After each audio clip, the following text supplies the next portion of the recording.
Rian had lived on the dry mining outpost for almost 6 months, and each day felt the same. The sun rose, the sandstorms moved, the machines broke, and he fixed them. He ate simple food, drank carefully from the water supply, and sent reports to the human base once every night. The outpost was small and lonely, but he had grown used to the silence. He had a few old machines to keep him company, an old radio that worked only when it wanted to, a metal table where he sat to watch the empty desert. Sometimes he felt like the only person alive on the entire planet. The land around him was endless. The ground was pale and cracked. The wind always carried dust. Nothing grew on this planet. Nothing moved. Nothing changed. That was why, when Rian saw something unusual far away in the sand, he stood up and stared.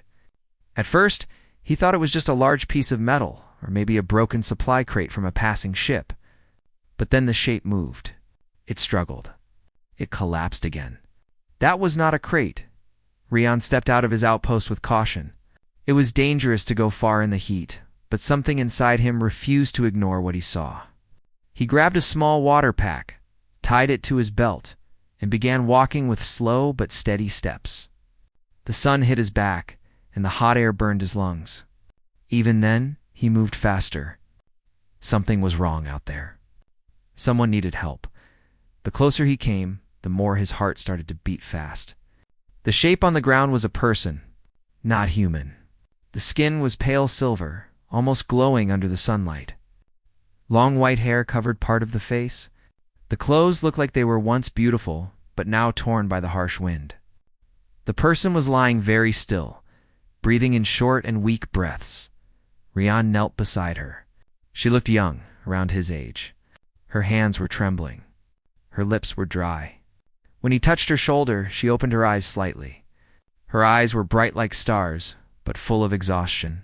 She tried to speak, but only a thin sound came out. She whispered one single word. Water. Her voice was so weak that Rian felt a sudden pull in his chest. Without thinking, he took the water pack from his belt and opened it. He held it gently to her lips. She drank slowly, her hands shaking as she tried to hold the container. Rian let her take her time. Water was precious here. Humans were trained to use it carefully, to never waste it. But at that moment, none of the rules mattered to him. He simply saw a life in danger. She drank more, then stopped to breathe. Her body relaxed as if she had been fighting a losing battle for hours. When she looked up at him again, her eyes were wet with relief. She touched her forehead to his hand. Rian froze, confused. Was it a sign of thanks? A sign of respect? He did not know anything about her culture. Her voice became clear enough to speak properly. "You saved me," she said softly. "I am yours now." Rian blinked. "What? No. You don't belong to me. I only helped." But she shook her head slowly. She placed her hand over her heart. "My people have a rule. The one who gives life becomes our protector. You gave me life. I stay with you." Rian felt heat rush to his face, not from the sun, but from the strange seriousness of her words. "Look, you don't have to do that. Let me take you somewhere safe. You need help." She sat up with effort, her breathing still uneven. "My name is Leora," she said. "I am princess of my clan." Rian almost dropped the water pack. "Princess?" "Yes," she whispered. "My ship was attacked. I escaped in a small pod. I walked for a long time. I thought I would not survive." She looked down at her hands. The desert steals strength quickly. Rian examined her injuries. She had bruises on her arms and dried cuts on her legs. The heat had clearly drained her energy. She was lucky to be alive. He felt relief that he found her when he did. "How long were you walking?" he asked. "Since the sun rose," she replied. "Maybe longer." Time felt strange. Rian looked toward the horizon. She must have walked for miles. No wonder she had collapsed. Her clothes were covered in dust, and her skin was dangerously dry. Even with water, she needed rest soon. "Can you stand?" he asked gently. She tried, but stumbled.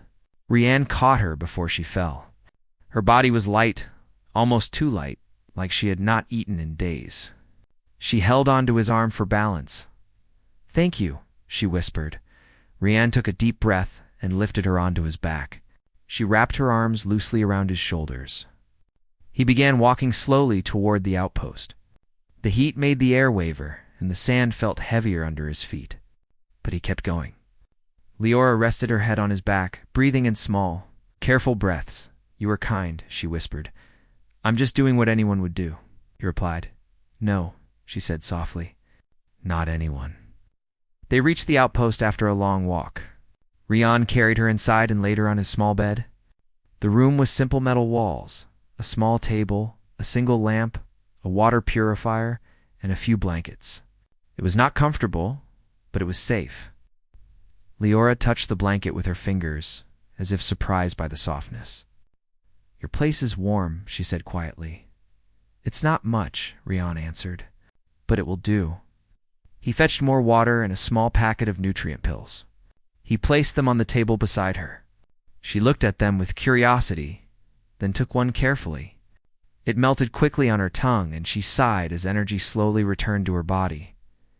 "You said you were attacked," Rian said, sitting on the chair. "By who?"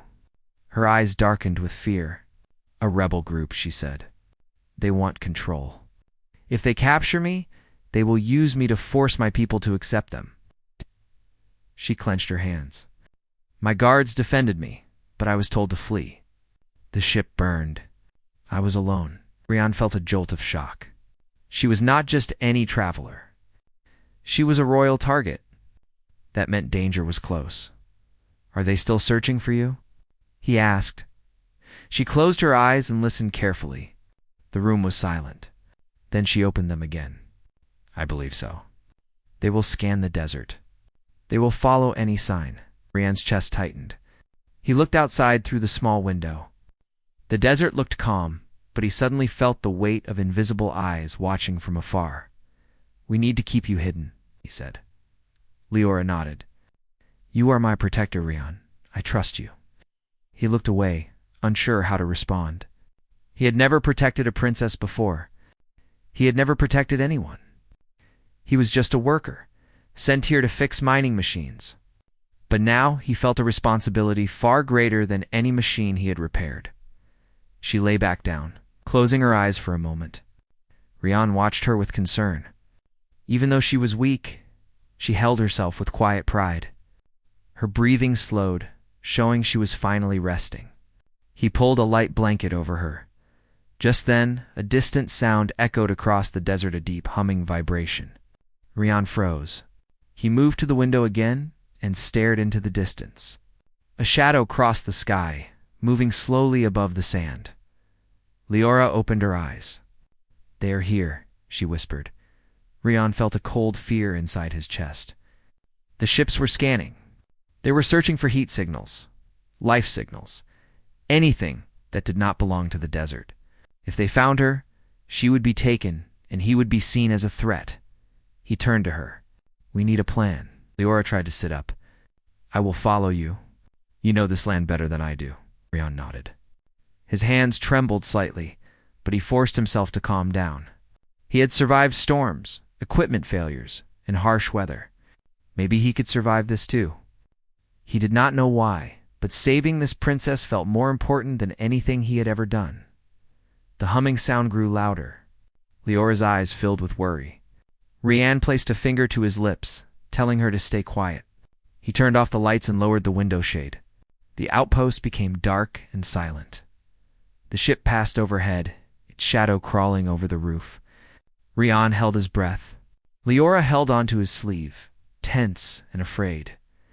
The sound moved slowly and faded as the ship continued forward. They both exhaled at the same time. "That was close," Rian whispered. "They will come back," Leora said softly. "They always search twice." Rian knew she was right. He needed to think fast. "We can hide in the underground tunnels," he said. "The old mining routes? The scanners can't easily reach down there." Leora nodded. "Then we go together. I will stay close." Rian helped her stand again. Her legs were still weak, but she leaned on him with trust. They moved slowly toward the back door of the outpost. The door opened to a narrow path that led to old mines humans had abandoned long ago. As they stepped outside, the wind picked up and carried dust across the ground. The sky darkened with the beginning of another sandstorm. Leora looked at him with steady eyes. "I am not afraid when you are near." Rian felt something warm inside his chest, but he pushed it aside. "Let's keep moving. We need to reach the tunnels before the scanners return." They walked together, each step careful and steady. Leora stayed close, watching Rian with a mixture of trust and silent admiration.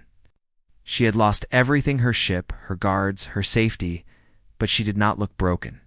Instead, she walked with quiet courage. Rian guided her toward the tunnel entrance. The wind howled behind them, the sand rising in spirals. The storm gave them cover. No scanner could see through this much dust. They reached the entrance, a dark opening in the ground surrounded by old metal supports. Rian helped Leora climb down the ladder. She moved slowly but did not complain. When they reached the bottom, the tunnel felt cool compared to the burning surface above. Leora leaned against the wall, catching her breath. Rian sat beside her. They listened to the storm raging outside.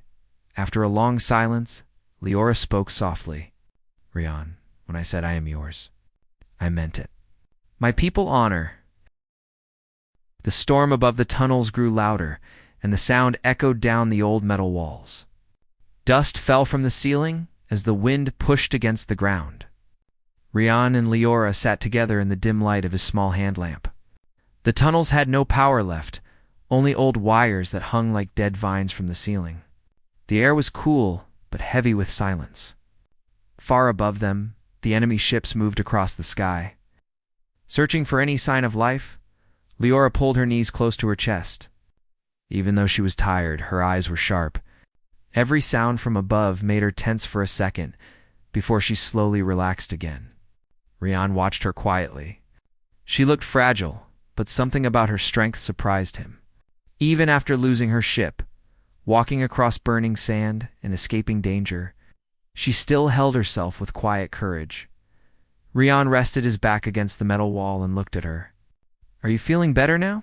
he asked. She nodded gently. "Your water helped. And this place feels safer than the desert." She looked around the dark tunnel. "You humans always find ways to make shelter in hard places." Rian let out a small breath. "We try, but these tunnels were abandoned years ago. They aren't built for anyone to live inside." Leora shook her head softly. "Even so, you brought me here. You chose to protect me. That makes this place stronger than any royal ship." Rian looked away, feeling heat rise on his face. He was not used to compliments, especially not from someone like her. "I just did what I could," he said quietly. Leora wrapped her arms around herself, trying to keep warm. The tunnels were colder than she expected. Rian noticed her shivering and removed his outer jacket. "Here," he said, placing it around her shoulders. She touched the fabric gently, as if it were something rare. "You keep giving," she whispered. "You need it more than I do," he replied. Leora smiled, warm and soft. She sat a little closer, not touching him, but close enough that he could feel her presence. "You humans? You surprise me," she said. Rian raised an eyebrow. "How so?" "Most species in the galaxy think only of themselves," she replied. "But you saw someone weak in the desert, and you shared your water. You carried me. You hid me. You risk yourself for me, even when you know nothing about my world." Rian looked down at his hands. "I didn't think about danger," he admitted. "I just saw someone who needed help." "That is the rare part," she whispered. "Many see weaknesses and turn away." Rian didn't know what to say. He wasn't a hero. He wasn't strong or famous. He was just a worker assigned to a quiet planet. And yet somehow fate had placed a princess in front of him and told him to be her protector. Leora touched the wall lightly. "How long will the storm last?" "Maybe 2 hours," Rian said. "But the rebel ships will keep scanning even after the storm ends." Leora looked worried. "They will not stop. They need me alive to force my clan to obey them." Rian leaned forward. "We'll find a way to escape them. I promise, you promise?" she asked softly. "Yes," he said. "You're safe with me." Her eyes softened at those words, and she leaned her head back against the wall, breathing slowly. Minutes passed. The wind above roared, making the ground tremble. Leora closed her eyes for a moment, but she did not sleep. She was listening to every distant sound, every shift in the air. Rian stood and examined the tunnel map drawn on the metal wall. It was faint, scratched by miners long ago, but he could still understand it. The tunnels stretched far, connecting to old caverns and a communication tower that was no longer active. He had an idea. "If we can reach the old tower," he said, "maybe we can send a signal to your people." Laura opened her eyes quickly. "Can it work?" "Maybe," Rian replied. "The main power lines are dead, but I can try to reroute energy from my outpost. It's risky, but it's our best chance." Leora stood, using the wall for support. "Then let us go." "I trust your plan." Rian held out his hand. She hesitated for a moment, then placed her hand gently in his. Her touch was light but warm. Together, they moved through the tunnel, following the old path deeper into darkness. The tunnel narrowed as they walked. Old metal beams creaked under the pressure of the storm above. Rian kept his lamp forward, lighting the way. Leora followed close behind him, watching every shadow. After several minutes of walking, Leora spoke again. "Rian, my people have another rule." "What rule?" he asked, turning his head slightly. "When someone becomes our protector, we owe them our loyalty, our trust, our strength. I give these to you freely." Rian rubbed his neck, unsure how to react. You don't have to." "I know," she said, "but I want to." He didn't argue. Something about her voice made him accept her words. Even if he didn't fully understand their meaning, they continued walking until the tunnel opened into a wider chamber filled with old machines. Metal crates, broken lights, and dusty tools covered the floor. The air smelled like rust and forgotten time. "This place feels strange," Leora whispered. "It's safe," Rian said. "No scanners can reach this deep." As they stepped inside, a faint rumble echoed behind them. Rian turned sharply. Dust fell from the ceiling. The storm was ending, which meant the enemy ships would return to scanning the ground soon. "We need to keep moving," he said. They pressed on through another narrow tunnel that sloped upward. The air grew warmer again, telling them they were closer to the surface. After some time, they reached a small ladder leading to a metal hatch. Rian placed his ear against the hatch. The wind had calmed, but he didn't hear ships. He lifted the hatch slowly and peeked outside. The desert was quiet. "Let's go," he whispered, helping Leora climb up. They stepped out onto the sand. The sun was lower now, turning the sky orange. It would be night soon. That worked in their favor. Rian pointed toward a rocky hill in the distance. "The old tower is there." Leora nodded, and they began walking. Their shadows stretched long behind them. The sand shifted under their feet, but Rian kept a steady pace. As they walked, Leora asked, "Do you miss your home, Rian?" He shrugged.